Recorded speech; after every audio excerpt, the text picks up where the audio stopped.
എന്താണ് അറിയില്ല ചേച്ചി, ഇപ്പൊ എത്ര കഴിച്ചാലും വിശപ്പില്ല. ആർത്തി കൂടിയിട്ടാവും. ഈ പാവത്തിന് ഒരു മൃഗത്തെ പോലെ വഴി കൊണ്ട് തള്ളിയതും പോരാ, വീണ്ടും വന്ന ആളാവുക. ത്യാഗം ചെയ്യാൻ ഇറങ്ങി തിരിച്ച് ചെറ്റേവൻ. ഈ ചെറ്റയുടെ ചാ പാച്ചയുടെ ചായണം. മതി. മതിയായിട്ടില്ല. സത്യം പറഞ്ഞ വിഷമം കൊണ്ട് ചത്താലോന്ന് വരെ തീരുമാനിച്ചതാ. അയ്യോ, എന്നിട്ട് എന്ത് പറ്റി? മരിച്ച പോസ്റ്റ്മോർട്ടം ചെയ്യലൊന്ന് പേടിച്ചിട്ടാ.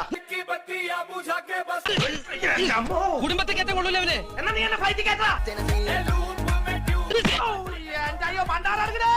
ഭാര്യ ഭർത്താക്കന്മാരുടെ ശ്രേയസിനും ആയുസിനും വേണ്ടി ദേവി പ്രീതിക്ക് ഇവിടുത്തെ ആചാരപ്രകാരം ഒരു ഉമ്മത്താട്ട് ചടങ്ങുണ്ട്. ഉമ്മ തരട്ടെ ചടങ്ങ്. ചേട്ടാ, ഒന്നുപോലും ബാക്കി വെക്കരുതേ. തൊലി ബാക്കി വെച്ചോട്ടെ. ഓ, എത്ര ഇടി വെട്ടണം, അതിലൊരെണ്ണം തരില്ല. ഇടിവെട്ട് കഴിച്ച കരിഞ്ഞു പോകും. എലിപ്പനി, ഡെങ്കമ്പനി, ജപ്പാൻ ജ്വരം, അങ്ങനെ എന്തൊക്കെ വ്യാധികൾ വന്ന് നാട്ടിൽ ഓരോരുത്തർ ചത്ത് പണ്ടാറടങ്ങണ്. അതിലൊന്നും പെടാതെ എന്റെ കാലിനായിട്ട് നിന്നെ തന്നെ ഇങ്ങോട്ട് കെട്ടിയെടുത്തല്ല.